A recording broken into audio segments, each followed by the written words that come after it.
Welcome back to another video in Bread and Lola. Today we talk about how do we get to a vibrant, passionate, nourishing intimacy. It is not by starting in bed.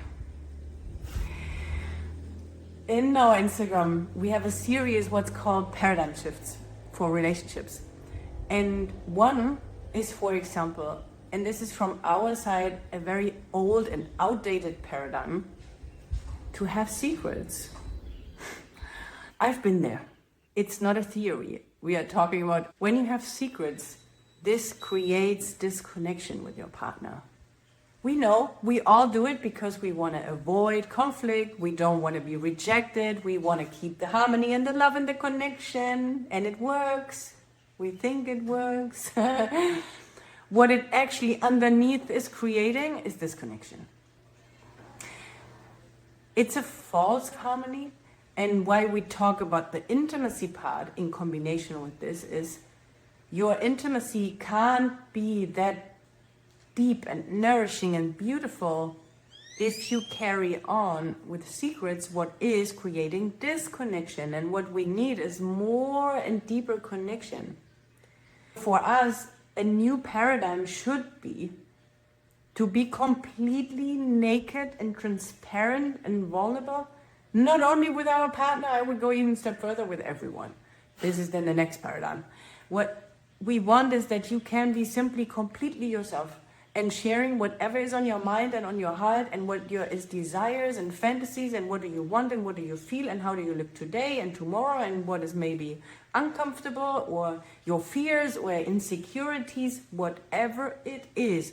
It should be a normal, that's why we say paradigm shift. It should be normal to be completely naked, not only literally, also verbally, emotionally, naked and transparent and vulnerable with your partner, knowing that you're safe, knowing that you are not always triggering a fight, not that you are provoking whatever kind of rejection or defense or offense. It is something what is completely natural as a value in your relationship, that you can be fully transparent and naked and vulnerable with your person. If you go to Spotify and you click Get Naked, Tina Reitmer, you will find a song from Tina that she wrote through her process of liberation, of expressing everything to her ex-husband. To everyone. I think what Tina was saying about we should be transparent with everyone, I think that the problem is that we're not transparent with ourselves. And then how, if I'm not honest with myself, how am I supposed to be honest with my partner? And even with my friends or my family members or anyone. The actual process is becoming transparent with myself and the things that need to be aligned. One of my practices, personal practices, to be in integrity. If something I'm doing is not in integrity with my values, and integrity can be an abstract word, but if I'm doing something, does this align with my value system, the things that are important for me? And if not, I have to align those things, because that means living out of integrity is something that for me, I can do it. But this is something that I think is an exercise for everybody. You want to say something? Yeah, I wanted to add, there's one part of people who are better in being honest with themselves. And then there's the other part of people that are better in being honest with others. And what Bruno was sharing, let's bring this all together and being completely transparent and honest with ourselves and with others. Because the objective is not to avoid conflict. The objective is to navigate conflict. In the other side, we bring peace, connection between conflict and peace. What is the purpose of a war? Is to bring peace to the kingdom. Conflict and peace are on the other sides of the spectrum. What do we need to go from conflict to peace? We need something called diplomacy, which can be navigating that conflict, that conversation in a way. But what avoiding conflict, what it does is start to fire something deep in us. We are avoiding it on our relationship, but things start to boil up. And there will be a moment where it will explode and we will harm ourselves. And this is something we don't want to end up, is harming ourselves emotionally, verbally, and God forbid, physically.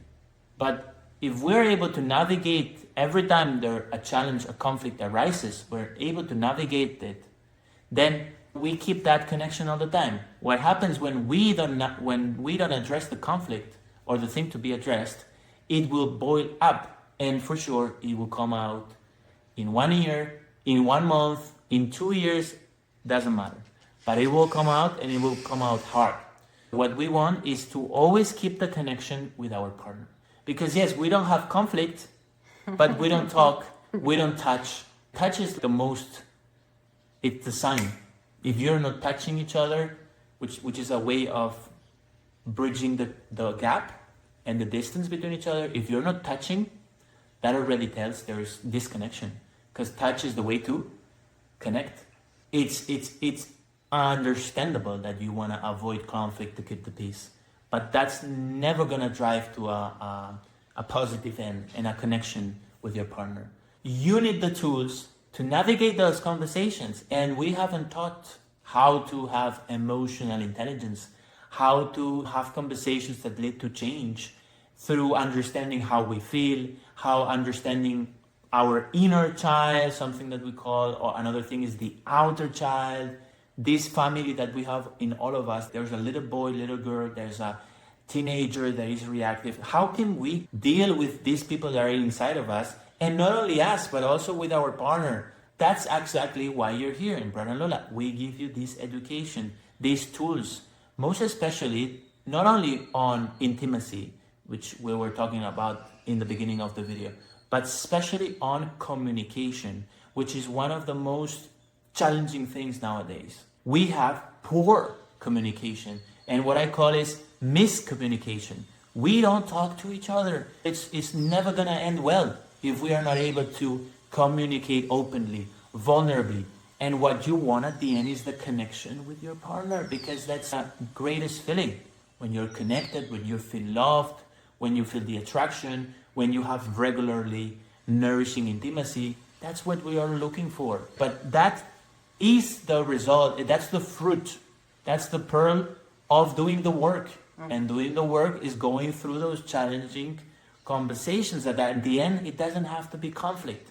Because, for example, Tina and I wouldn't say we have conflicting situations, because we are on the same boat. I would say we are the same person. That's a more deeper topic.